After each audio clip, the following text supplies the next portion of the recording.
You wake up when the alarm goes off. You go to your job. Sorry. Asset. Well, Bitcoin is the best crypto asset. Okay, what's the second best? There is no second best. There's no second best crypto asset. There's a crypto asset. It's called Bitcoin, right? Right? There's no second best. Okay. But take all your money, buy Bitcoin, then take all your time, figure out how to borrow more money to buy more Bitcoin, then take all your time and figure out what you can sell to buy Bitcoin. And if you absolutely love the thing that you don't want to sell it, go mortgage your house and buy Bitcoin with it. And if you've got a business that you love because your family works for the business that's in your family for 37 years and you can't bear to sell it, mortgage it, finance it, and convert the proceeds into the hardest money on earth. You didn't have to cut me off. Think I like it never happened, that we were nothing. I don't even need your love, but you treat me like a stranger and I feel so loved. No, you didn't have to stoop so low. Have your friends collect your records and then change your number. I guess that I don't need that though. Now you're just somebody that I used to know. Now you're just somebody that I used to know.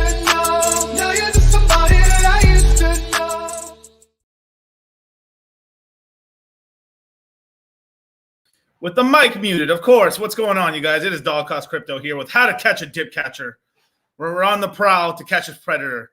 But first and foremost, man, I've got to tell you something, man. Crypto Mindset 9/11 edition is coming out September 8th, man. Get in while you can, man.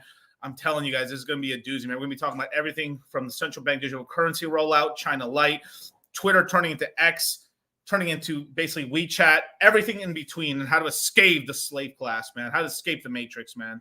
Well, without further ado, man, I want to introduce somebody. This man has been on the hunt for quite a long time, man. But Dip Catcher, man, what's up, man? Hey, how's it going? I think your camera's froze. Oh.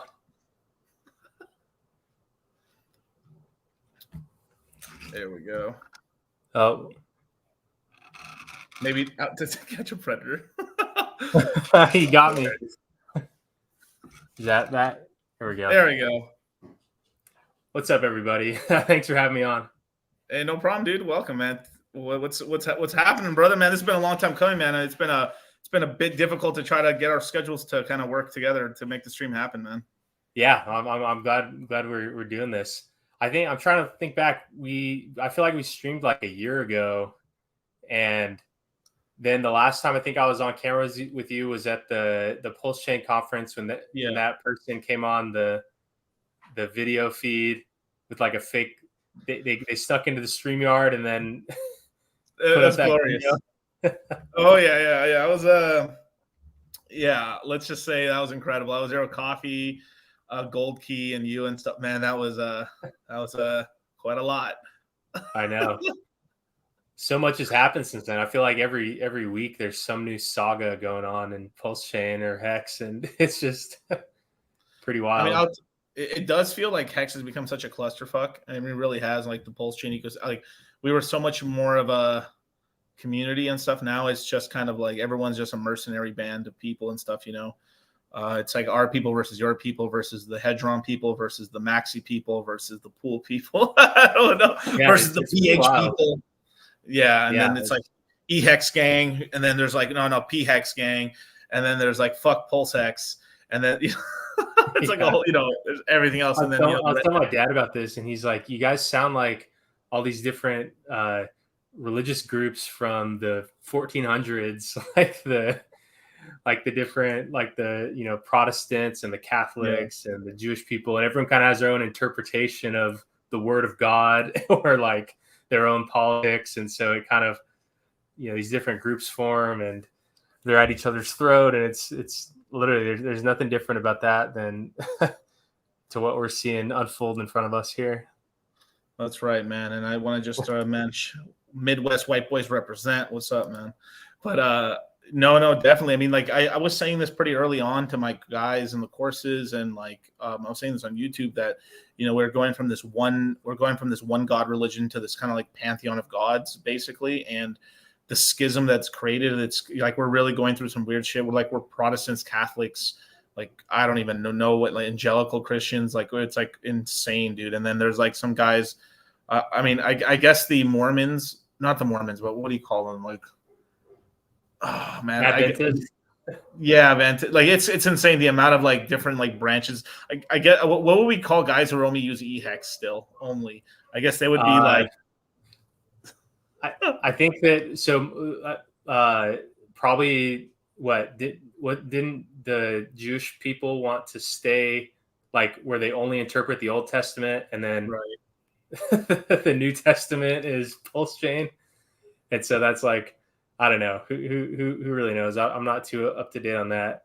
The only thing I really know about religion is what I relate to with the Mormons is that I also think that the Garden of Eden was in Jackson County, Missouri. So that's kind of where my religious affiliation lies.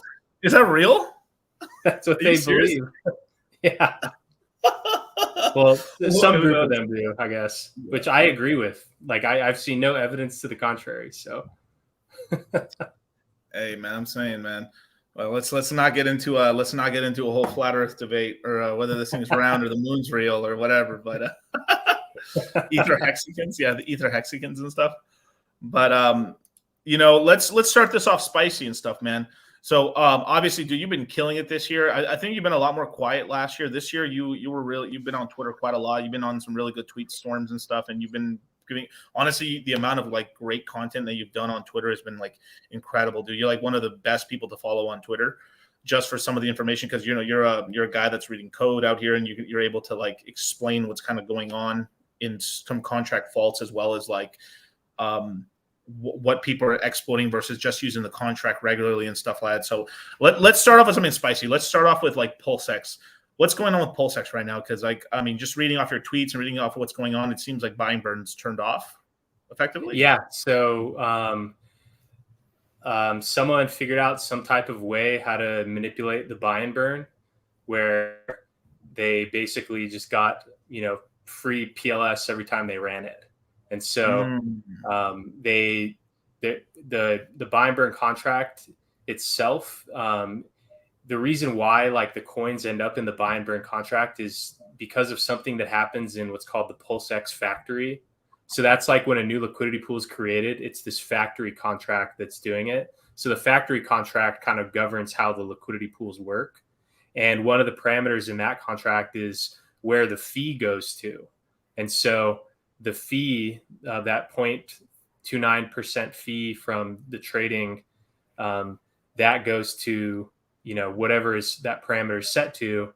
And there's an address that can change that parameter. And so about 4 days ago, the address that has the authority to change that parameter on the PulseX system, set it to be the OX000, like all zero address. And that turns off the buy and burn step. And so no one really knew why. People had noticed that the buy and burn had kind of slowed down, and so no one really knew why. But then when you just look at I kind of pieced together what like a couple people had kind of suggested different things about it. Like I've been hearing people kind of wondering about how the buy and burn was actually working, and then just like reading just looking into some recent transactions, you saw things that looked just weird, and so I just kind of followed some crumbs, and then just kind of unpacked why it was that they shut off the buy and burn, and what it was is someone was able to the one address that I was looking at, there may be others, just one address that I was looking at that was basically running a bot to do this. They had pulled out like 1.7 billion pulse, and so damn. So almost 50 grand, give or take. Yeah. And so I haven't looked to see if other, because it looks like this address had other active contracts that it was operating. So I haven't looked into anything else. But, and that one had started doing it like about, I think 6 days ago. So for like 4 days, it was basically doing it nonstop. And so that ended up basically the end result is just that what the money that was supposed to be going to buy and burn was actually just getting converted into wrapped pulse and then being sent to this other address. So that was like the issue there and that's why they shut off the contract. Right. It does look like it's going to get probably fixed and updated, and then it's going to continue back on. But I'll say this though. It's obviously, I know like when your chain first launches, and especially one chain like ours that was like so damn busy and like had so many people in it, of course our block explorer was going to suck, obviously, and it wasn't going to work, right? But the amount of shenanigans that happened when Pulse Chain launched with stuff it is what it is. Hey, shout out to everybody, but like there's people that exploited stuff and were able to get quite a bit. So. But more power to them, I guess. But what I'm picking up on that these things are, because it's like now we've seen kind of ways that people were using. Really just in any type, like they're basically writing smart contracts that they run bots with that just like identify, particular scenarios that they can just like, move funds from here to over here, trigger this contract, and then the end result is just they just like get some free tokens. We've seen that with DAI. People. There was a point in time where you could directly convert certain coins into DAI using contracts that have been copied over from Pulse Chain, where like because of either the supply of Pulse versus the supply of ETH being tripped up, but like the wrapped ETH contract being copied over works just like the same with ETH. There's some things that made it so that contracts that were copied over from Ethereum, could, I don't want to say exploited, but just, you by now having PLS, which is, however many, like 100,000 times cheaper, but like the contract still thinks in terms of ETH, you can kind of do things and extract some value. So there have been a handful of these things that, really were just the fork kind of settling into itself. Because of that supply difference and the copy of the coins, some coins were copied over, like stablecoins, for instance, they don't have their backing. So that's like a big, shift in that whole structure compared to like EHEX versus PHEX where, the Pulse Chain copy is worth more, it's kind of all that stuff just settling out.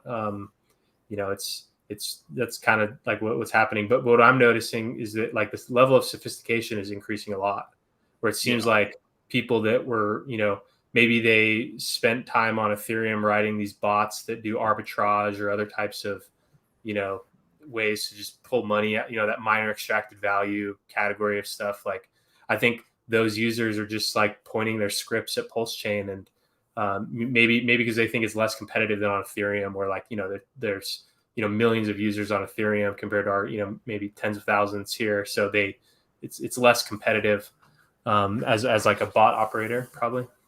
No, I tend to agree, and as well as a good time to hit up a blockchain is right after its initial launch and then it's dumped, because that's when it's the least amount of users, least amount of people watching. It's like less people manning the ship basically at that point, and then you're able to get away with things. I mean, it's not I mean, I've told you about some of the stuff I've been exploring on the Ethereum chain, and then on a lot of other chains and stuff that's been spooking me personally.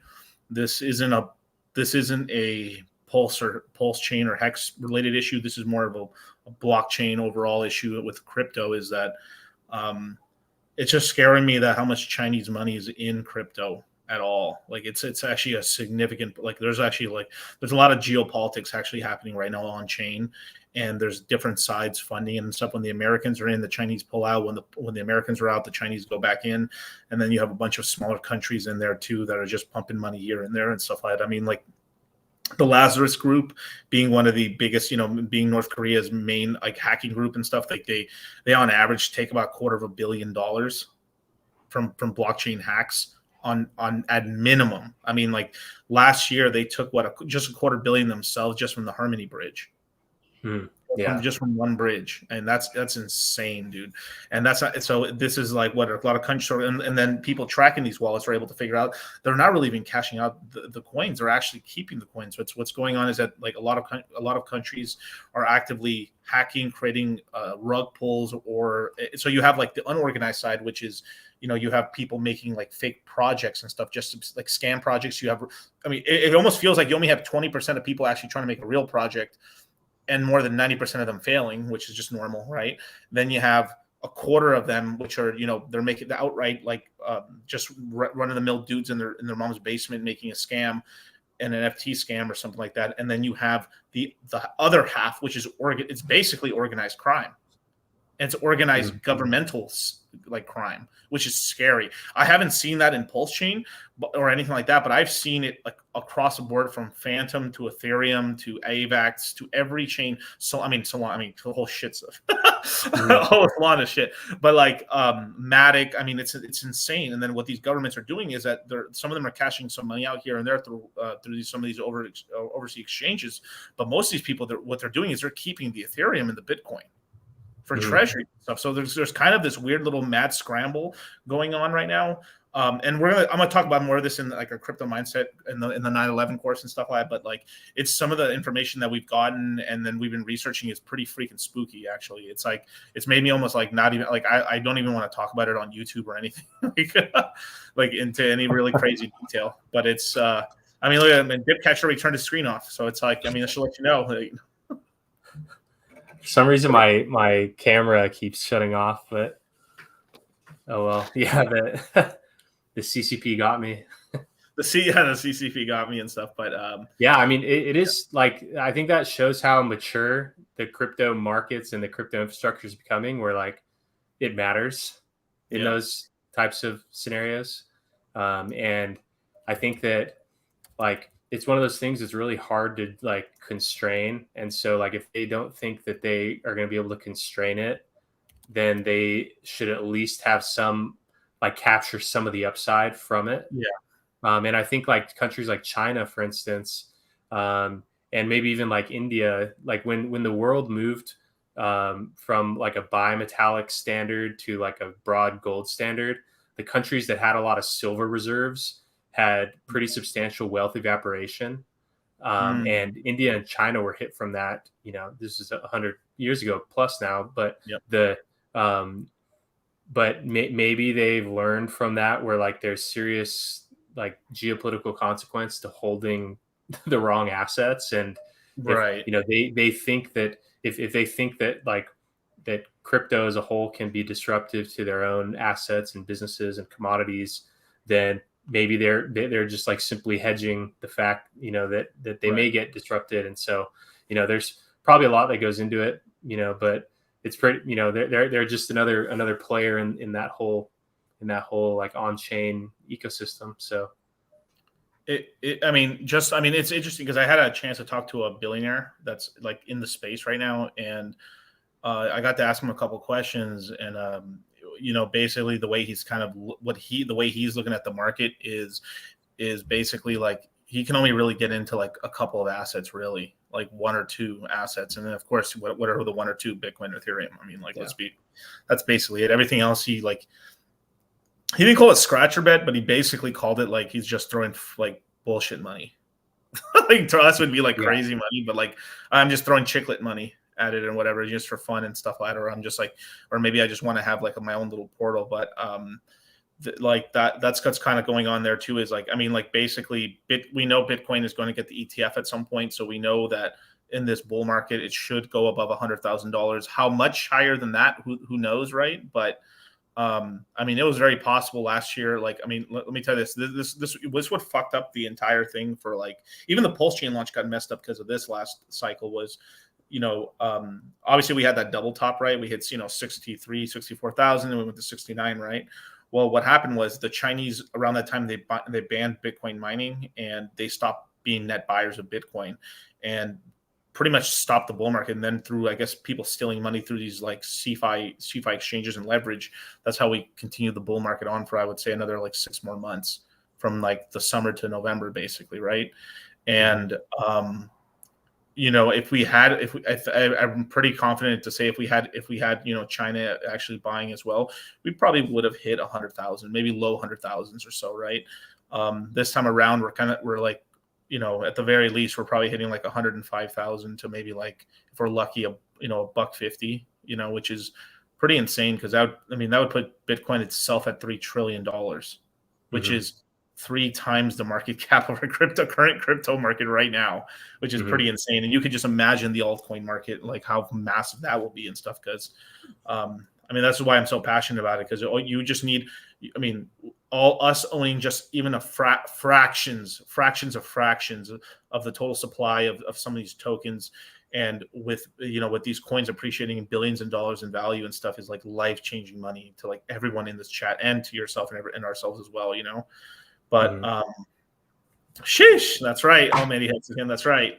But so that's what happened with PulseX and stuff. So it's kind of not like a bad thing, but it's just like, okay, cool. I got 50,000 is pretty light, basically, right? That's kind of in the grand scheme of things, like cool.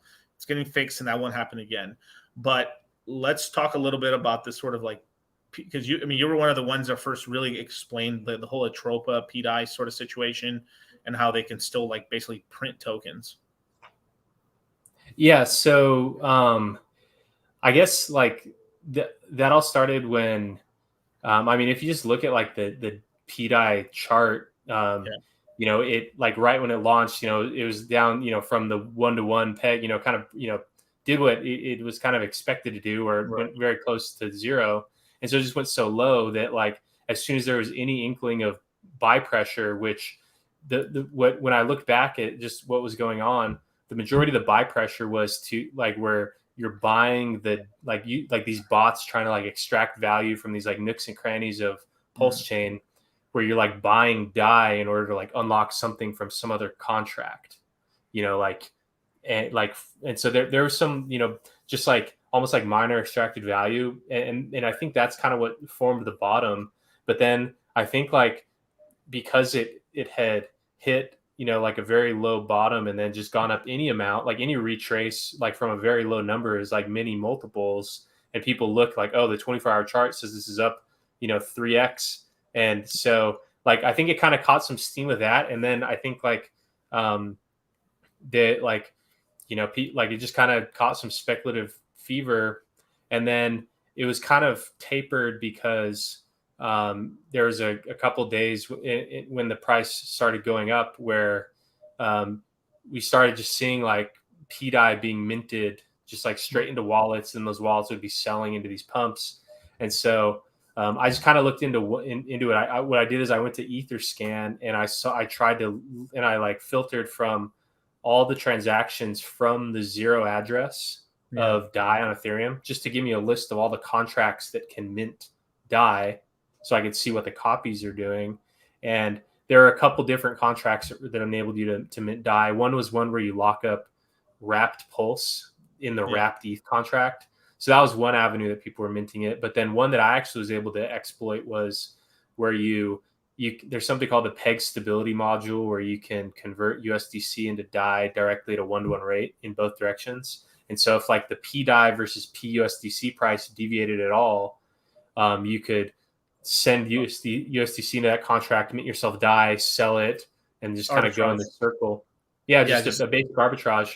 And so I like I have like a little test wallet here, a little hot wallet, and I was just closing that spread. I looked at the other addresses that knew about this, and there was like 2 other addresses that had run these functions that were like also kind of closing that spread. But so I was just like closing the spread by minting DAI with USDC because there was a price difference in PDAI versus USDC. And so I was just doing that, and I posted about just kind of like the different avenues where like, and kind of my conclusion from that was that if PDAI was going to go to $1, that also means that PUSDC and PUSDT and Paxos USD also have to go to $1 because those all have this like interchangeability, right, where like, if one of them starts going up, it's an arbitrage that kind of brings that one back down. And so they all have to move together. So like, that was my conclusion, was that it'll be 4 times harder than you think to get it to $1 because it has to drag up these other coins with it. And then people were starting to try to figure out what was going on with the Atropa thing, because there was a contract called Atropa that had all these liquidity pools with DAI. They were like burning a lot of liquidity, just all kinds of liquidity moves and like arbitrage trading related to this token Atropa. No website, no one knew what it was about. And then so when I just looked at the Atropa contract, because 96% of the tokens were locked in liquidity. They could have a liquidity locked, but if they can mint new tokens, it kind of cancels out that benefit of having the locked liquidity. So I just was able to kind of, the contract, you couldn't read it, but I was able to decompile it and see that the contract was just like a normal ERC20 template. And I was able to see that the owner still could mint tokens. And so I just said, Atropa, just because they can doesn't mean they will, mint infinite tokens, and you don't even need to mint infinite tokens to cause a big impact. So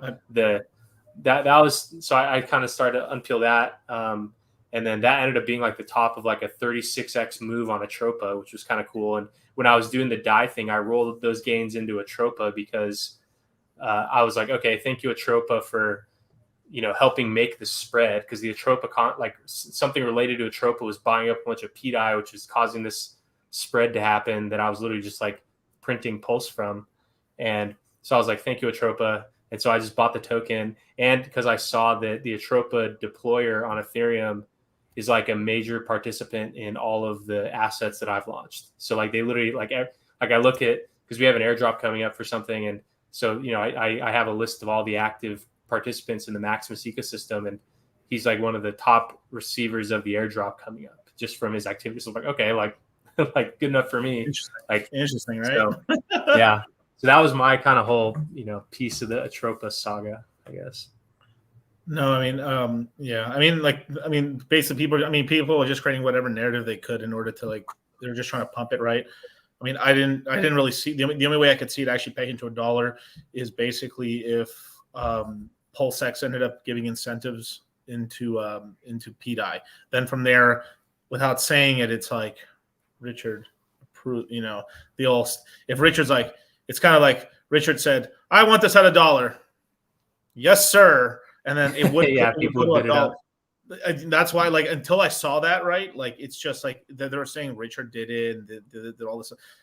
If Richard really wanted, he would just do the same thing he did for Wrap Bitcoin and created a liquidity pool or something to get incentivized with an ink token. And if he did that a PDAI, I don't know, if he did PDAI Pulse, Wrap Pulse or something, or a PDAI, I don't know, wrapped USDC or something, both the pairs, fake pairs and stuff, or the P pairs, or did a tri-pool if possible, then there you go. And then it would happen because he's incentivizing. And then people are Richard just gave yield to this. So he probably, and then, right. But that didn't happen. So what happened?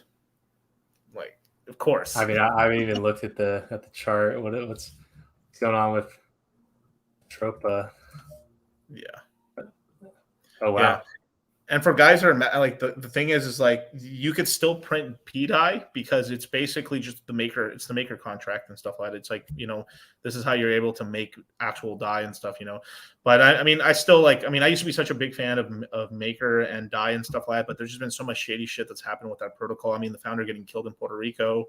I mean, just tons of weird stuff like that. I mean, I was commenting on maker since like I would say 2019. Especially 2019 and 2020, when I started saying that I started noticing that Coinbase and a bunch of exchanges became the largest holders of this token. They were slowly, the token wasn't pumping. They were just buying. Basically, they were just keeping the price steady for a long time. They were just buying up the entire supply enough to have voting rights. And as soon as they had voting rights, they voted USDC and, you know, Tether into it. Beforehand, I think we had, I mean, for a while, we had one of the first ever, like, real, not perfect, but we had like, a real decentralized stablecoin, which is what they were scared of, basically, and that sucks, basically. Yeah.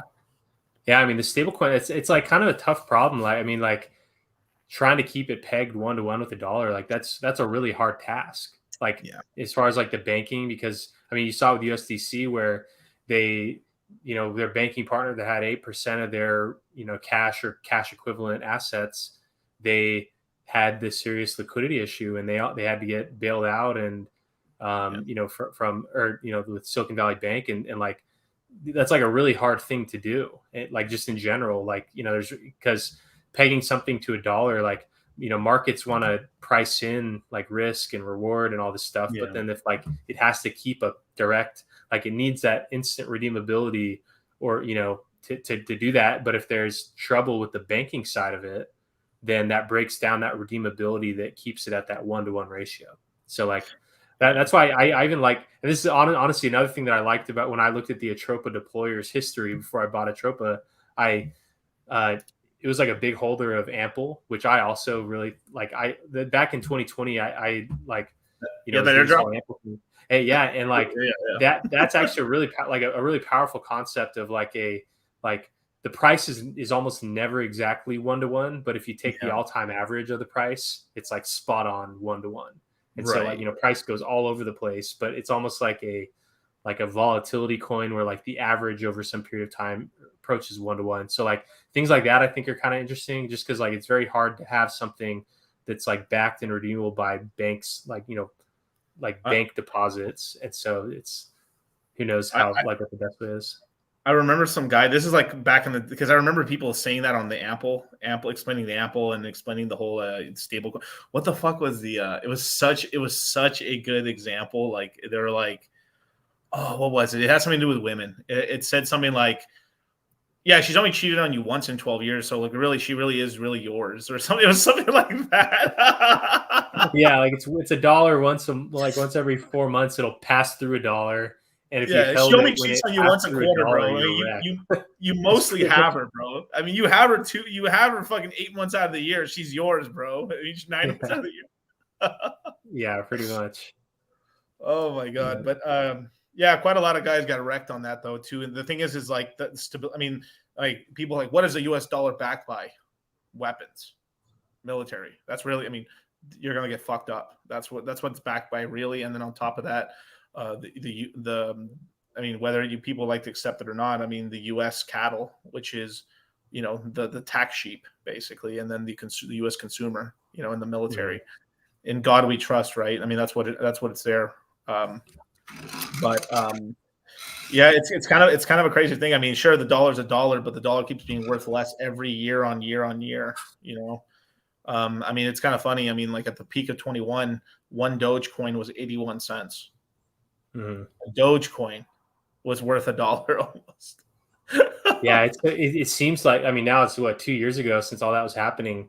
That seems like a whole different world. Like I look back just on everything was so different then, and like that was insane. I wonder if things will ever go back to that level of insanity. I mean, who knows? Maybe it just gets even crazier. Like honestly, like. But I'm seeing a trend. I mean, right now we're kind of at the fight you, like we'll fight you phase, which is basically we're big enough now that like the government is starting to take shots at us. But like, I mean, we obviously today you saw that like, you know, Grayskull won their lawsuit, at least to like get like, hey, you can't just deny it for bullshit. You have to really like look at it, right? Mm-hmm. But yeah, it seems to me that every bear market's getting worse and worse. This next one is going to be fucking bad. It's going to be really bad. And there might be a lot of people that are going to get locked up, I'd imagine, as well, and stuff like that. Yeah, it's kind of, I mean, like, this is why, like, I've seen a lot of influencers, and not just going to Puerto Rico and stuff, but going up to Dubai or announcing their citizenship and stuff, because there's a lot of people that done semi illegal stuff, or just nothing bad, but just like you might get persecuted or something like that. You know, it's pretty fucking sad. Like, I'm pretty pissed off that, like, you know, as an American and stuff, that you can't just open up, like, right now as an American, I could open up a tech company and there wouldn't be any problem with it. Right. But if I open a crypto company, oh, Jesus Christ, dude, you better be careful, man. You better have a fucking lawyer on retainer. You know, it's insane. You know, I mean, there's very few avenues in crypto and stuff that you can even have a business, really. You know, so it's kind of tough. You know. Yeah, and a lot of the normal big banks, you know, retail banks, like if you open up a business checking account and they ask you what type of business you run, and if it has anything to do with gambling, adult content, or crypto, they say that they can't open an account for you. Yeah. And so, like, it's you know, it definitely seems like opposition, you know. But the thing is that, like, it's, I think, a transition right now. It's like, it's because, like, I also think, like, even though I think that the government will do anything to retain its power, a big part of that still is, like, people that work at the government, they're just regular people at their job. And so, like, you know, sometimes people aren't particularly effective. Like, you know, do you know anyone that goes to their job and they suck at work? Like, they're not effective. They don't get anything done. Like, that's probably a lot of people that work in government, you know? Right. So, like, I don't think it's you know, like, there's some limits on that aspect of it, from, you know, and then also I think that, like, there's also a serious court of public opinion. And right.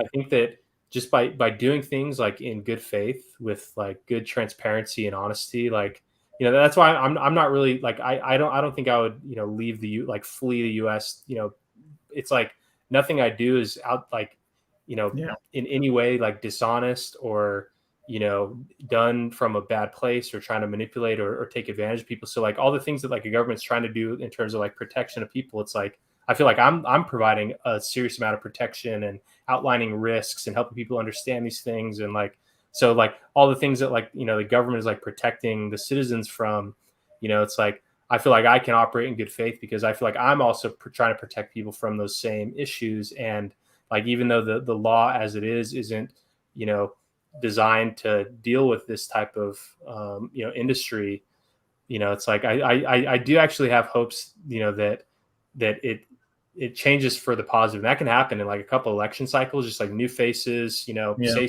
like, some big change in public opinion, or, like, some big powerful personality that becomes really persuasive, or, you know, some other event that goes on that like, really deteriorates trust. And so I think that I'm probably a little more optimistic, you know, because I feel like, you know, like, what are they going to do? Like, come and lock you up for talking about software? Like, not talking about it, but I mean, they have done some pretty fucking crazy shit with, like, just the guys who designed Tornado.cash. I mean, basically, you're pretty much, like, funding terrorism is, like, how they see it. It's fucking insane, which that's not the case, but, like, you know, but those guys just made these projects, and then they're in big ass trouble, you know. But if they were out of Europe or some other jurisdiction, they would have been totally fine, you know. And, like, I think that's pretty messed up. But there's also this whole thing too, like, that gets into the greater discussion that code is law a lot of the time. And, like, I've seen a lot of guys, like, it's kind of fun. It's almost like I'm playing the devil's advocate here, because it's like my own industry right now. But, like, I've also seen a lot of guys on the Ethereum side, not on the Pulse chain side, but on the Ethereum side, that's used that code as law crap, and they've used it as a way to, like, jack a lot of people, you know. And that is bullshit, by the way, too. So, like, the fucked up thing is like, we need to create, like, whatever protections and laws, but the government just is going to do a terrible job at it, and of course do things to kind of like hinder this down. Because I mean, if I'm just looking at this in terms of geopolitics and stuff, I can understand why the United States doesn't like it. We have the world reserve currency of the planet right now. We still haven't rolled out our central bank digital currency. China and a lot of other countries are actively funding a lot of things in crypto. We've fallen extremely behind. Fucking Solana is our best blockchain, which is let me take a. Oh my god! The best thing that we have here in the States is fucking the metaverse, barely, and that shit barely fucking right. I've been on the metaverse on the jump since Decentraland, and it's dog shit. By the way, it's total trash, total fucking trash. And that's why when Hex first launched, I was fucking bitching about the gas fees. I was like, you guys don't understand. Like, I'm paying $1.50 on Decentraland right now, and like the Hex stakes at the time were like 2 cents, or a Uniswap transaction was like half a penny. And like, I was like, holy crap, man. We're going to have like these crazy fees and stuff. And it's like, no, there's no way. I mean, you even had Vitalik saying like, if we have any transaction more than 3 cents, we failed. Mm-hmm. Yeah. I mean, it's crazy how like, just how low the gas was at the time. And like, in some ways I kind of expected it to go up, because like probably the person I learned other than Richard, probably the person I like really like, I feel like got my foundation with like understanding crypto was from Trace Mayer. And he always framed that high network fees on Bitcoin were a good thing. And that it, because like, the more profitable it is to be a miner, then the more competitive the mining gets. And then, you have like, it's a more resilient. And so I'd kind of taken that to Ethereum, where like, I kind of understood that the purpose of the chain and like the goal of the chain is to continue to operate forever. And in order to continue to operate and be available and permanent, you really do need it to be profitable for people to compete to earn that yield from. And like, so I really feel like I'm kind of lucky that I never assumed that gas would ever be low. And so like, but then the gas got especially bad around the staking due to like a network upgrade in Ethereum, which the more I read into that, it's like something that it always should have been that way. Like the upgrade that they had made, it really should have been like that since the start. So it was kind of shocking because it suddenly became more expensive. But the more I looked into it, it was something that like was kind of inevitable to happen. And so, the CD cost increase, right? In order to read, for the contract to calculate each day's yield, the act of reading that storage, like the data from 5,555 days in a row, that operation is just like an expensive piece of smart contract code. And so isn't it like 1,555 stake or one is like one Ethereum block or something currently how it stands right now? So 2.5. So 2 max length stakes and then like a 7-year stake. If those 3 stakes ended at the same time, they would take up an entire Ethereum block. Right. Now that is a long time from now, and I don't think that's going to be a problem in the future. Hopefully not. But like I don't think that'll be a problem. But like I think there will be plenty of upgrades. But I mean, obviously you've seen like the Ethereum road. I mean, the kind of their road and stuff like in terms of like what they're trying to do in terms of upgrading Ethereum over time. Like one thing that they're trying to do is like the purge, right? Which basically they're going to delete a lot of the old Ethereum past. Basically, now they could just condense it down or something like that. But I mean, it makes a lot more sense, especially if there's a lot more people kind of looking to the on-chain stuff and starting to see that like, oh shit, a lot of the Genesis wallets are up to no good and stuff and did a lot of fuck shit that we'll just make that kind of go away so we get a nice ETF on Ethereum. Mm-hmm. Cool. And I mean, I hadn't really thought of it like that. I had only thought of it from the perspective of like, if you're like today going to start running like an ETH validator node, why do you need to download transactions from 2016? Like, but that making it, harder to see old information where you have to really dig for it and find like archives that you trust. That I hadn't thought of that. They're covering their ass 100,000%, because basically if they actually did their upgrades correctly, I mean, you could have all that data. It's just it would just be crystallized, or it'd be sharded like they said, and it would take no data up really, because one block you'd have like 100 blocks in one block plus, and then you have a shard which is like 100 blocks of that, and then you have multi shards, which is sharding or shitting, and then then you be able to, then you have all this TPS. I guess they're calling it proto dank sharding is like the latest. Yeah. For like, and I mean, which like it seems like the whole premise of that, like I guess their goal is they're trying to make it so that most of the activity that currently goes on the Ethereum mainnet happens in these roll-ups. And so like Base is an example of a roll-up where like that Coinbase blockchain, it's a it looks and feels and acts like Ethereum, but regularly the validators like sync up with the Ethereum network. And so it's like still kind of powered by Ethereum, as opposed to like PulseChain, which is fully independent from ETH, or like Avalanche or Solana. Like it's kind of an alternative to those types of things. And it sounds like that's what the whole like sharding is, to like try to drive most applications to different ones of these roll-ups. And then the roll-ups can have different parameters. Like some are probably going to be more secure than others. Some are going to be more private than others. Like, right. If you're just playing like a video game and you need like, money for like the in-game stuff, you don't need like an ultra permanent, ultra decentralized, secure private network. Yeah. Like some, like a network that runs on a company's server will work just fine. But if you're doing serious financial applications, you might need a more private, secure, decentralized roll-up. And so there's going to be kind of a whole suite of different roll-ups, which I'm actually worried that Hex won't be able to migrate. The whole premise is that they Each one. Like the way it would look like in the future if like is that instead of like different smart contracts and just regular users broadcasting your transactions to the main network, you're broadcasting your transactions to these roll-ups, and then the roll-ups are broadcasting the regular sync up to the main network.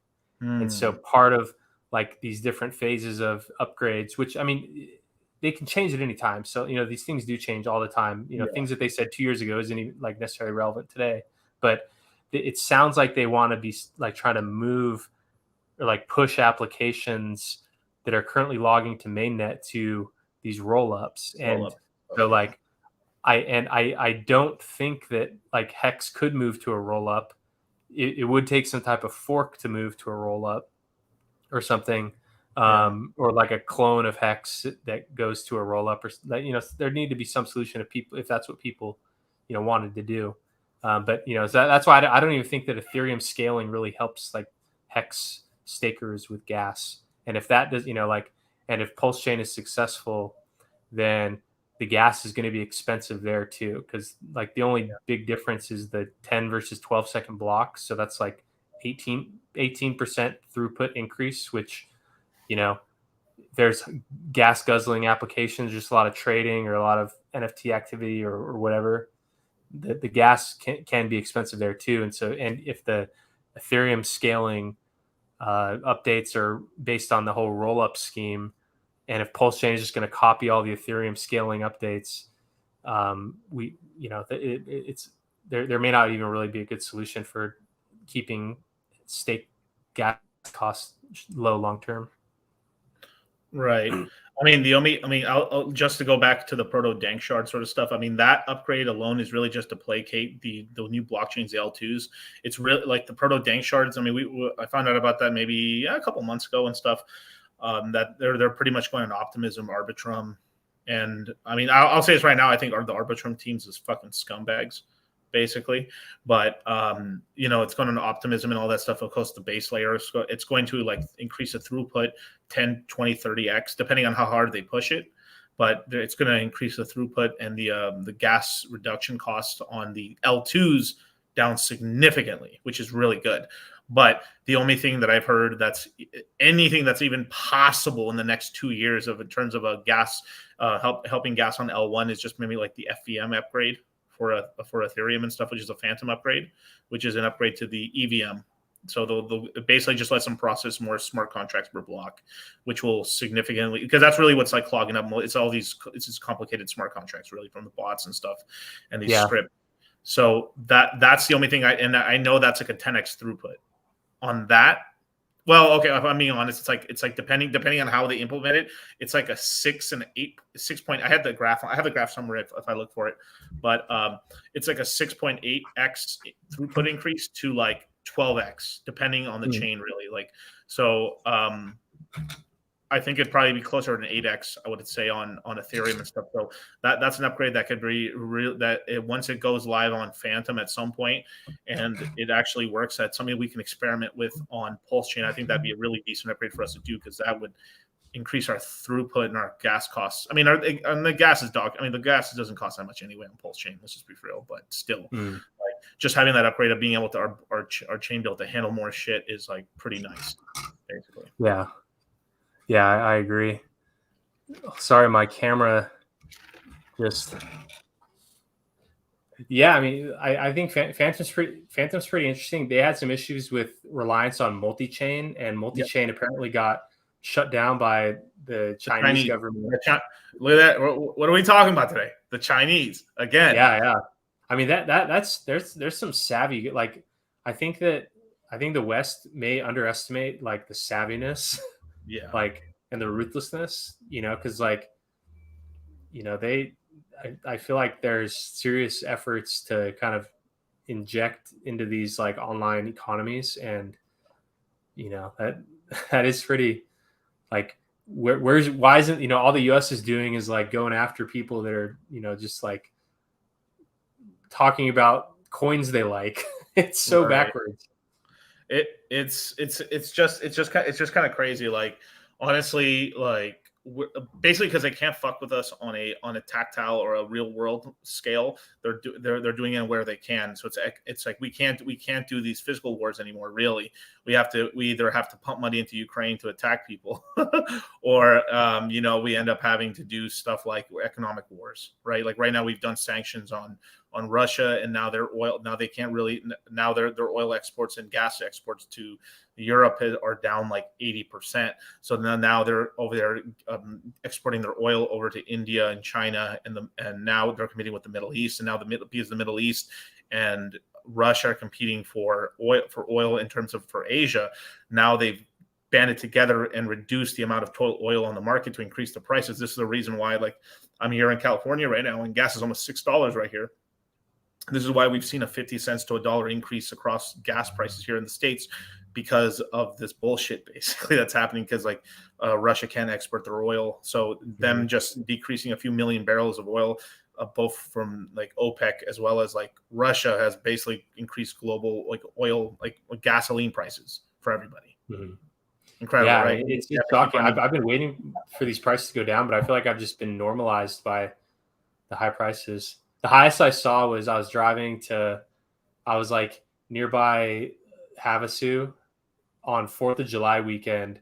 Like the gas station on the exit to Lake Havasu was like, I think like $11 gas.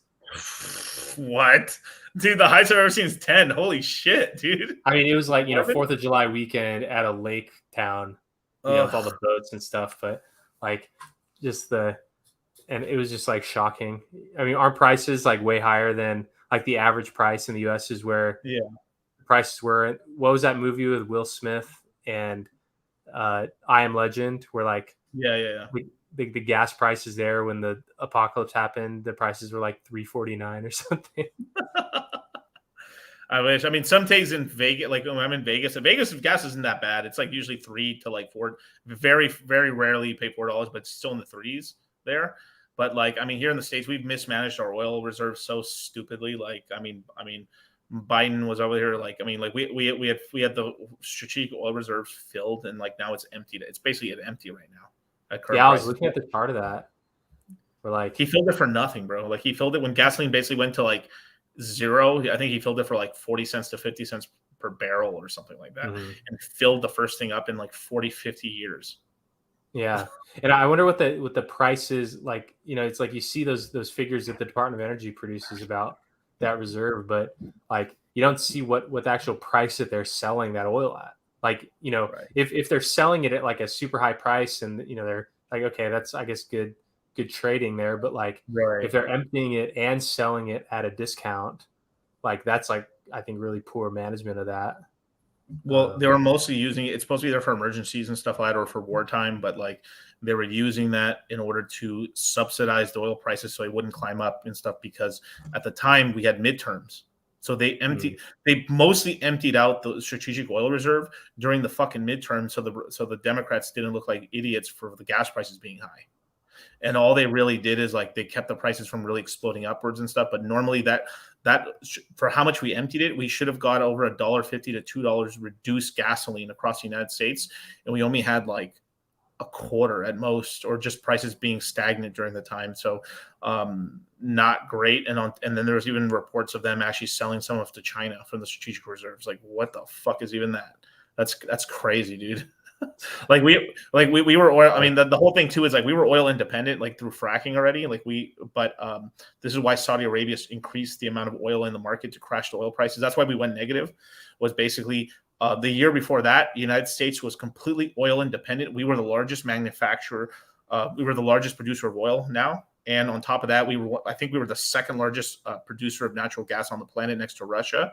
But we had the cheapest cost to extract natural gas in the world.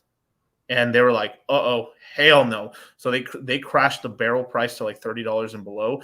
And then eventually this caused, and then when everything shut down, we had a glut of oil. And this is why we went negative, and then we bounced back up and stuff. It was just to bankrupt the frackers in Canada, all the way down to like, North Dakota, South Dakota, and all the way down to Texas and stuff. Dude, this geopolitics shit with oil is insane, man. But that's the big money. Oil is the big game. That's the money game. It really is. And now we're talking about yeah, I mean, it's like the world's energy. It's like, it's like, it kind of makes sense that there would be serious like violence and like financial wars around like locomotive power. That's what the oil kind of represents. I mean, I've said for a long time, like the whole BRICS thing, if the United States really, like, if it really was a danger, all the United States has to do allegedly, is like you just sink you just sink a fucking like tanker in the Strait of Hormuz. Now you've stopped 40% of all the oil transfers in the world. Then you pull out the U.S. military out of there, and then like, magically a couple ships blew up in the Strait of Hormuz. How are we going to do this? And now you'll globally increase the price. I mean, you fucking like stranglehold most, like 40% of the world gets their oil from right there, and that would increase the prices like stupidly. And then what we'd have to do is just create a separate bracket for our oil price, and then we would just end up doing deals with fucking South America again for oil and stuff. We'd be fine. I don't know. There's ways to like. I mean, I know that's pushing the button. And then if you really wanted to spice it up, then you just like we'll do a couple weapon deals with a couple enemies in there, and then just let them steamroll whoever they got to steamroll. Not great, by the way. This is very morally wrong. You shouldn't be, but like if you really want, like, that's why I'm not that worried about the BRICS countries and all that stuff, because all you have to do is just stop that, and then on top of that, you just stop the transport of fertilizers and stuff, and you would cause like a global famine. Dude, it's some evil shit, man. That's some evil shit. But if the United States wants to stay in power, they can, basically, but not great. Yeah, it's pretty scary, but maybe it's not even scarier than like things that have been going on since the beginning of humanity. Like, now it's like so in front of us. But like it's kind of crazy if you look at the BRICS countries. It's like it's pathetic. Like, bro, not India, forgive me. China's GDP and stuff like that in terms of their trading and stuff, and they're most like it's literally like more than 50% or 60% of the whole BRICS countries is just China itself. It's not really the other countries are adding are just these micro countries, really. I mean, and I don't mean that very loosely. Like, of course, it's hard. Like, Brazil's gigantic, India's gigantic, but like, and then even on that front, there's like reports coming out that even China's lied about like 60% of their GDP numbers already. Oh yeah, and with like so much of their economy was based on real estate, and Evergrande and some of these other major real estate developers and lenders. They're all kind of unfolding as we speak. And so like if their like GDP is, kind of amplified by those figures, and it's now clear that there's like serious like bankruptcies going on in these like kind of too big to fail firms, then yeah, like kind of of course it's down big, and yeah, I mean it's crazy. I try not to keep too much up with it because it's like because I feel like what I guess the thing that I can do about it is to continue to advocate for and try to make these on-chain financial systems a valid alternative or some type of backstop for people to assert their own rights to transact, because that of course is going to be impeded on, as like governments are like at war with each other to try to, control each other.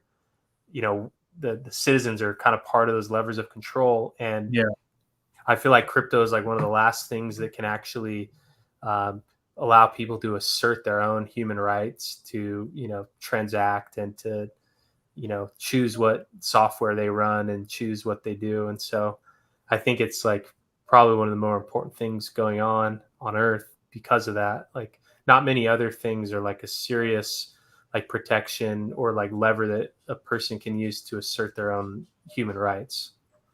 Yeah. It's kind of like we've like,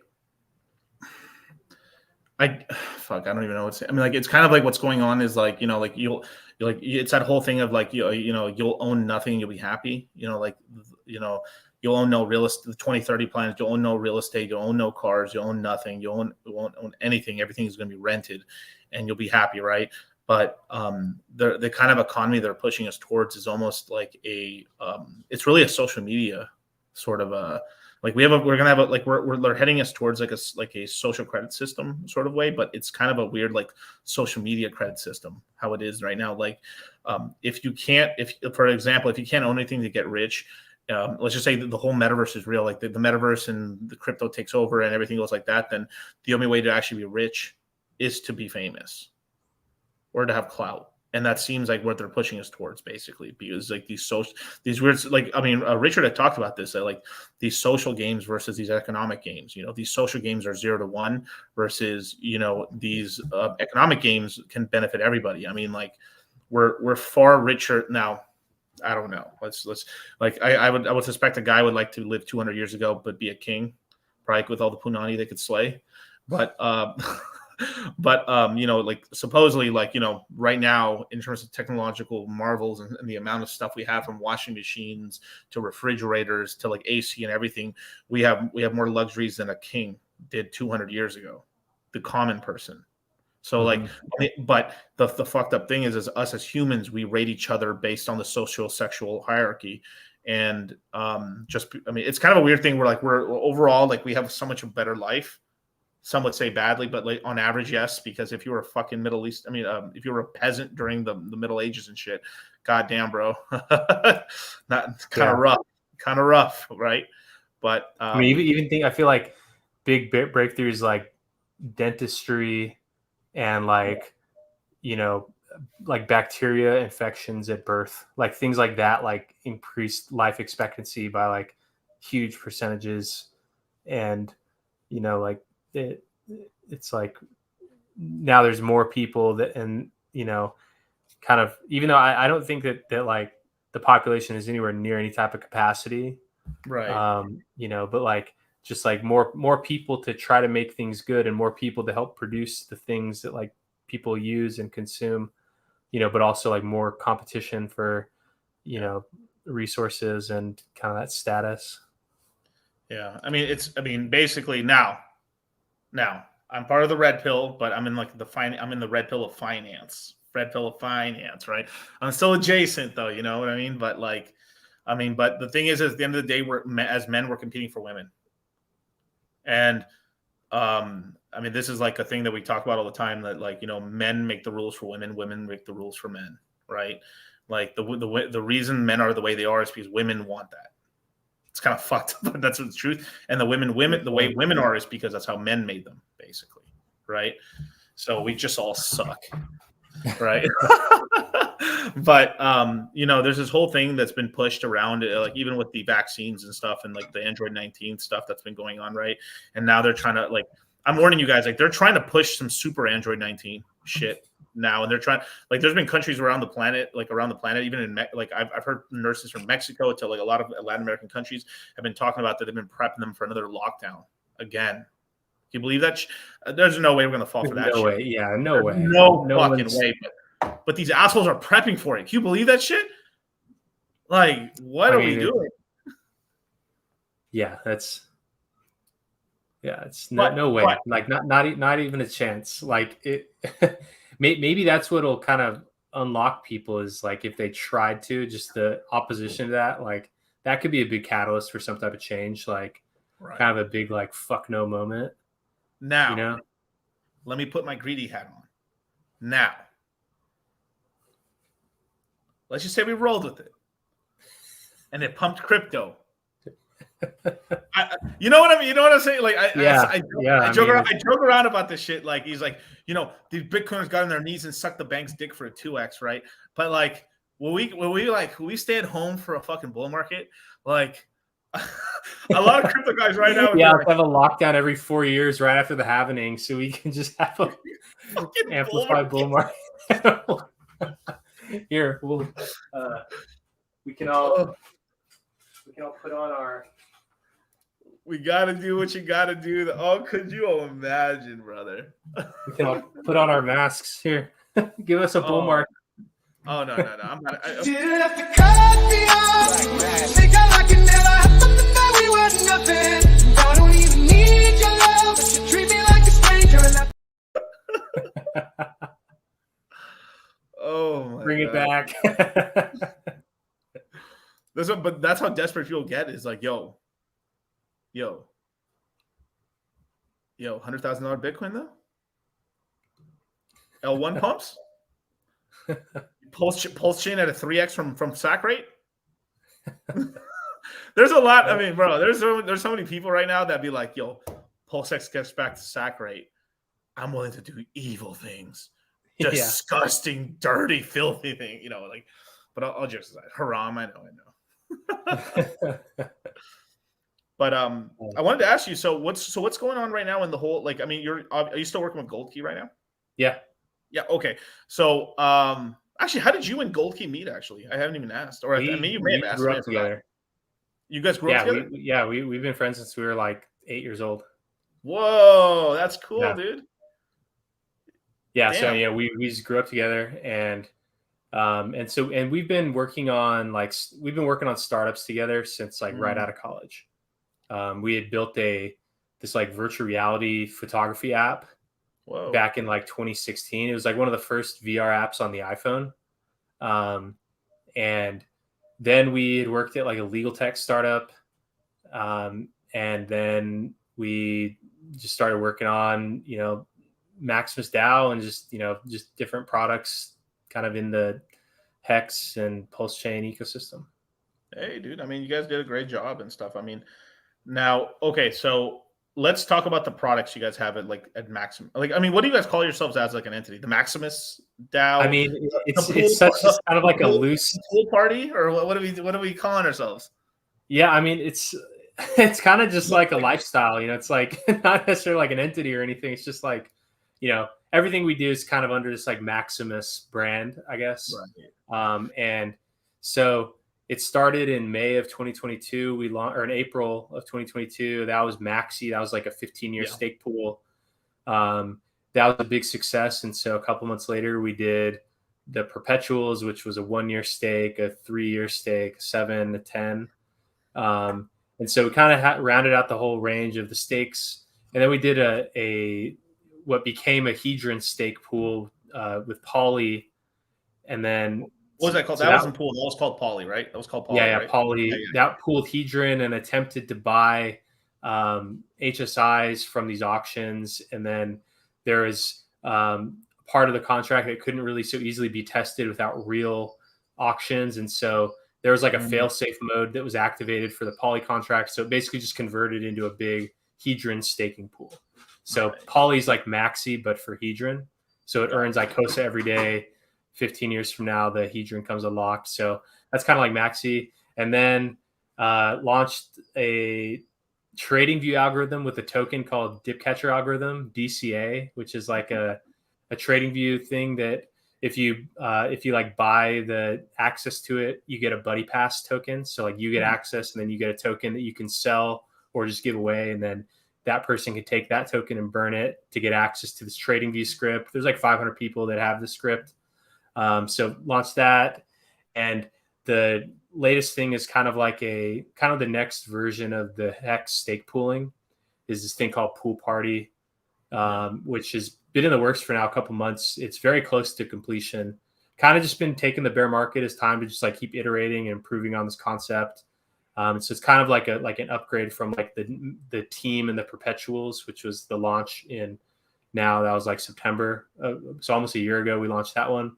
So just kind of like a new version of Hex stake pooling, and then this like income distribution thing that incentivizes people to grow these pools. And this one allows people to launch their own pools, which is pretty cool. So that's what Pool Party is, which really we're getting ready to have like a test net, sequence of that so people can try that out. And so yeah, that's kind of what this next thing is. But kind of along, even in between then, since PulseChain launched, like we built something called the PulseChain gas bridge, because like remember the first couple of days of PulseChain, it was hard to bridge funds in, and if you didn't have Pulse for gas, you couldn't even move your tokens or get them off the bridge. So I built this contract that like let you swap between ETH and Pulse in kind of it was like a trustless-ish way, I guess. And so that was like a kind of a tool that we built around PulseChain, and just built a couple different like one-off things to kind of help people as they're navigating PulseChain. But yeah, we're just trying to solve problems and build stuff. You guys are building like tools and stuff, like tons of tools and stuff. In terms of like, you guys have been like probably the people that have created like the most tools so far and stuff, especially when it comes to Hex itself. But so you guys have also created like the base token, the Luckies, the Decis and stuff like that. So okay, as an example, like I guess like the base is the 1 year one, right? When is that paying out? Isn't that paying out pretty soon? That ends on October 2nd. Nice. So here in just over a month it ends, and I'm looking at the chart. And that's on both chains, right? On both chains. Yeah, both chains end on the same day. And that's also when the team. So team is like a coin that it earns a little bit of yield from all of the base trio, Lucky and Deci. So every year team gets team stakers get these payouts. And so team is synced up with base. So the first team staking cycle ends, and team users got like an airdrop in team. They got Hex from the base contract, and they got some Hedron from Poly, and they got the Hedron from base. So team has like a pretty cool little payout here in the next couple of weeks. It'll probably be worth about like 7% of the team's value. So like 7% yield on the year. That's kind of like a normal, like a real world financial asset in a way. And the nice thing is that's a recurring once a year sort of thing as well, which is in some years they stack up. Like in year 3, trio and base, base's third cycle ends that year. And there's a payout of Maxi. Maxi gets paid back out to team stakers in years 3, 6, and 9. So there's like some overlap. Like certain years the team stake yield is going to be really high. Other years, they kind of fall with like lower, base comes every year, but every, say year 4, there's a little bit less activity. So it's kind of like a long-term, like you stake in these year-long increments and you earn yield like once a year. And so where party is a little bit different than team is that party, you earn rewards by just holding the token liquid. And those rewards come every 2 weeks. So that one's like a different kind of like team is like this kind of like long-term income producing thing that earns from base trio, Lucky, Deci. And then party is one that earns from the new Hex stake pools that are launched in the Pool Party system. And that one, there's payouts in, every 2 weeks. And so it's a little bit different. So in the base one, how much Hex was staked in them? 100 million. So you guys ended up getting the bigger pays better, the maxed out bonus. So it got like 2/3 of the bigger pays better, because bigger pays better maxed out at 150 million. So which, I mean, the bigger pays better is actually very small in comparison, because like you can only get 10% more T-shares. Yep. It like the max bigger pays better gets you the same amount of T-shares as like staking for like an extra year. Right. So like the bigger pays better, it helped, the yield on that, but probably the main value from the user's end is just the gas fee savings. Cause there's like, I think like 3,000 or 4,000 people that hold base, and had those people just staked for a year on their own. That's 3,000 or 4,000 people all running the end stake function. Whereas here it's just all run at once. So that's a big saving. And then, so base ends here in a couple of weeks. And right now, just on Ethereum, the base price is about 1.08, and it will be redeemable for 1.12 hex in about a month. So if you bought it at 1.08 and then redeemed it in a couple weeks, you're getting what, like, I don't know what that is, like a couple percent in a 1 month stake effectively. So that one is there. And then on PulseChain, I think it's like very close to the end redemption value. So it's like right there, and it's kind of working as expected, with like the price kind of inching up towards that redemption rate. So in terms of so once it ends, how much of a grace period are you giving people before they want to jump back into the base one, before it reads up again? A week, 2 weeks?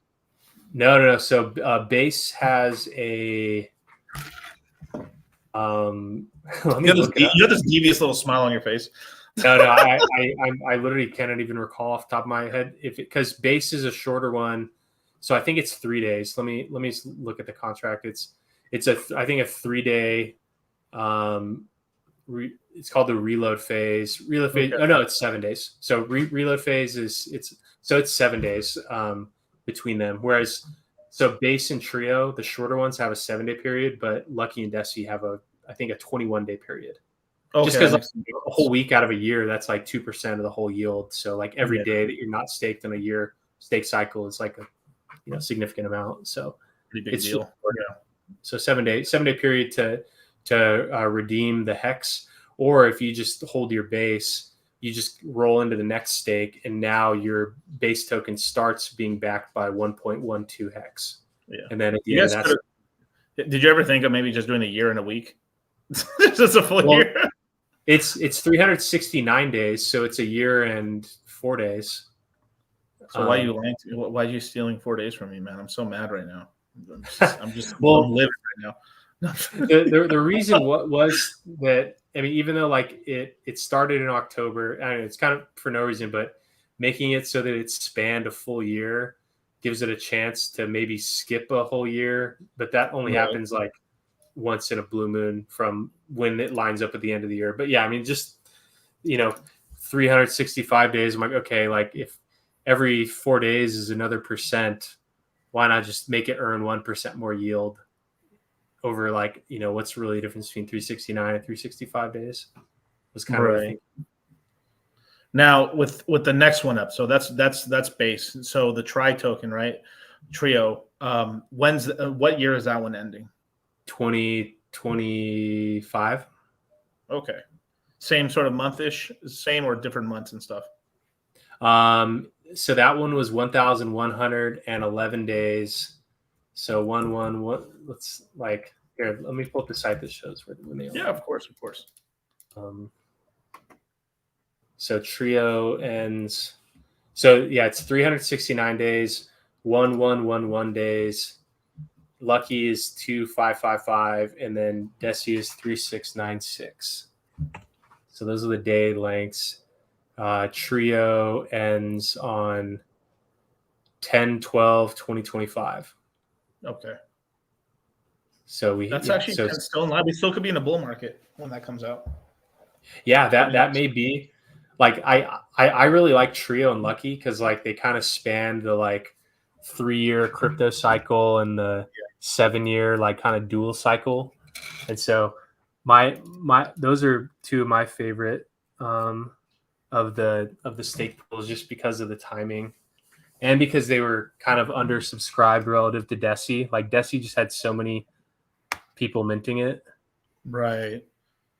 There, yeah, I did notice that. I mean, obviously obviously Maxi and Desi and stuff being the 10-year ones, of course, right? Mhm. But it's quite. I mean, congratulations on that, of course, man. I can't wait to see the payout happen. And I think the thing is like I think I said this a long time ago, which wasn't a criticism. It was just more of just how people act on it and stuff like that.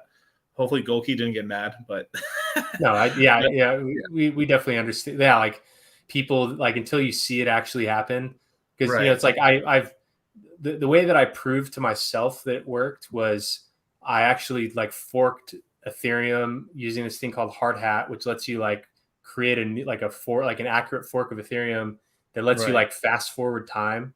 So I like fast forwarded till October 3rd, 2023, and Right. then ended the stake and like proved it that it like successfully ended. And so yeah, but I think it's like until you see it for real, like I think that will probably like make people kind of confident in the others, even though like people have independently tested it as well, and like there's been a Yeah. handful of ways to kind of prove that it all works. But yeah, I mean, I think that'll be pretty exciting. And then like just like if that's timed with if like a bull market kind of kicks off, and I think that's probably when because there have been big discounts on these stake pool tokens and pretty low trading volume and activity on them. But it kind of makes sense that like if in a bear market, that means there's really low demand for hex. So like there's even less demand for pre-staked hex is kind of the way that I see it. Where like Right. whereas like in a bull market, there could be such high demand for hex that people are trying to get their hands on any type of hex available, and the pre-staked hex in a bear market where like price is going up and you're getting more tokens while it's happening, that becomes really attractive. And so I think that like like in a bear market they perhaps can underperform, but during bull market they may overperform. It's kind of like with the grayscale premium and discount, where like it's a really high premium during bull cycle, but during a bear cycle that discount is really deep. It's kind of a similar phenomena. Yeah, I mean, speaking of that, I mean, that's kind of funny to say that. Like, the reason we knew that like a bull market is coming is because TradFi is fucking buying everything Bitcoin under the sun without pumping the price.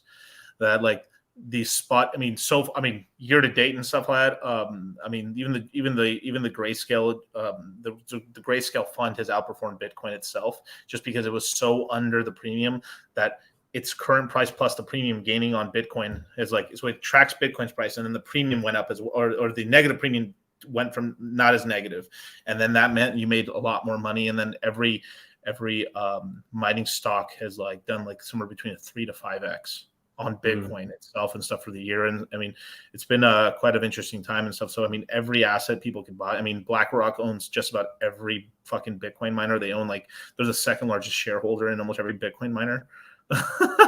So there's a lot of accumulating of assets and stuff. So we knew some crazy stuff's gonna, like, it was kind of going on in that whole ecosystem and everything like that. One thing that I thought was really cool is you guys have been partnering, or you guys have been putting a lot of like stuff onto the into the flux pools as well. So I think that's pretty cool for you guys to have just a little bit more more yield and stuff there. So I think that gave you guys quite a lot more liquidity on some of these. Oh yeah, that was the biggest time for liquidity for these tokens was when PHUX came out, and kind of gave people like that's currently the best best way to buy them. And $1.6 million of volume over the last 90 days, like that's more than ever. So that's been a really awesome development there, and I'm really happy about that. Yeah, it's pretty good. I mean, the yield's not too shabby, man. I mean, like basically 30% APR in paid in flux token and stuff like that, up to 70 if you have a ton of flux and stuff and you're voting for the pool and stuff, but not too shabby. The photo. Yeah, I know, it's great. You should change the photo to like the current photo or something like that. Yeah. But yeah, like I mean, shout out to Flux, man. Like they really have given a lot of like liquidity and like a lot of like a place for some of these secondary tokens that are like I call them holy trinities, or like helpful tokens versus like dark triads and stuff. But like It's been an overall good for the ecosystem because some people now have a place where they can at least be more liquid. Hedron has a lot of liquidity over there, and so your token. So that's really cool. Yeah. So I got to ask you this just because the chat keeps asking me this. ChatGPT, man, like they won't stop talking about this ChatGPT thing. Like, are you coding with it? I mean, what plugins are you using? Like, what are you doing with ChatGPT right now? Yeah, I mean, I use it when I'm writing code. Not like it's kind of a balance, like for things that I'm like inventing. It's like it can't really invent. I mean, maybe it can, but like the invention, that kind of comes from my own like years of experience and things like that. But for things that are kind of like small utilities that like I need, like or like questions that I would have otherwise like Googled and looked through forums to try to like come up with. Right. What I'll do is I'll just be like writing my code. I'll be building something, and then I'll just like in the code, I'll just write like a little comment that says like, write a function here that takes this, like loops through all these things, sorts them by size, takes the average, like does whatever. I'll just describe what I need. I copy my code to kind of get it started and paste it into ChatGPT, and I ask it to complete it. And so it's actually really effective for like kind of speeding up things that may take me like an hour to like write something that checks a value or whatever. Like, so in that case, it's really helpful for just kind of like co-pilot type of situation. Right.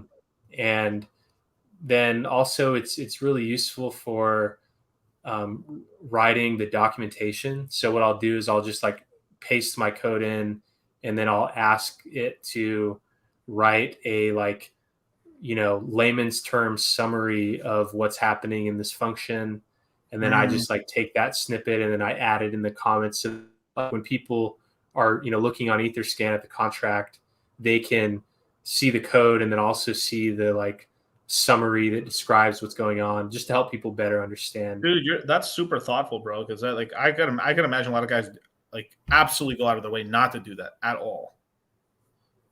Yeah, I mean, and sometimes people don't even like verify their contracts on Ethereum, so you can't even read the code. But is that done? You think that's done sometimes on purpose to obscure shit? Mm-hmm. Like in any arbitrage bot or like anything that won't be verified, and there are tools that you can like pay. It's called the bytecode. It's just like gobbledygook where you like paste it in, and it can like kind of derive what like a version of Solidity code that does the same stuff, right. And like sometimes it produces something that you can make sense of, but most of the time it doesn't. So like it's like everything's there, but it can actually be kind of hard sometimes to actually know what's actually happening unless the code is verified. Got it. Yeah. But yeah, that's probably my two main uses of ChatGPT, are like small, like helping me like write like small parts of like things that I'm writing, and then like writing like summaries of the code to like put in there with it, just for like people to understand it better. Like ChatGPT is a tool, but at the end of the day, it's your human imagination and your ingenuity that's going to make it produce anything. Because it's like it's mostly like prompts. You have to be smart enough to create or creative enough to give it prompts enough to like get certain outcomes out of it and stuff. So it's like if you don't have anything, you're just going to get bullshit. It's not, Yeah. The more you guide it, because it's just kind of an extension of like, I mean, really like all that it does is it's not even very smart. It just somehow like guesses what the next word in the sequence is that just makes sense. So it's not even like trying to like apply logic. It's just like something with the algorithm, just like it's optimized around guessing the next word in the sentence that makes sense. And just somehow it actually like produces a generally good result from that. And so like the more you can kind of point it in the right direction, it's pretty good.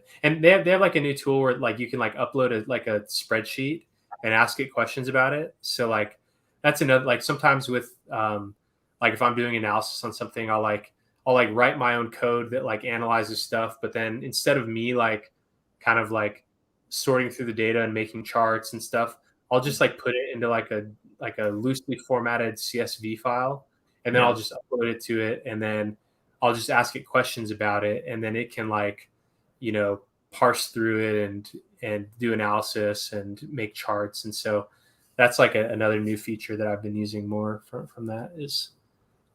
Well, dude, keep doing what you're doing, brother, man. That's you're doing fucking great stuff, and I think honestly, thank you so much for like sharing this information that you're doing on just reading code contracts and explaining to people, because like no one else is really doing it, and a lot of people are just basically trying to figure out how to exploit stuff to like, it's not to help, but just for personal gain. So, I mean, I got to thank you. I mean, in terms of the community or my community, like, thank you so much for what you're doing right now, because I think you're doing a really great service. Thank you, bro. I really mean it means a lot. Yeah, I know it means a lot to a lot of people, you know.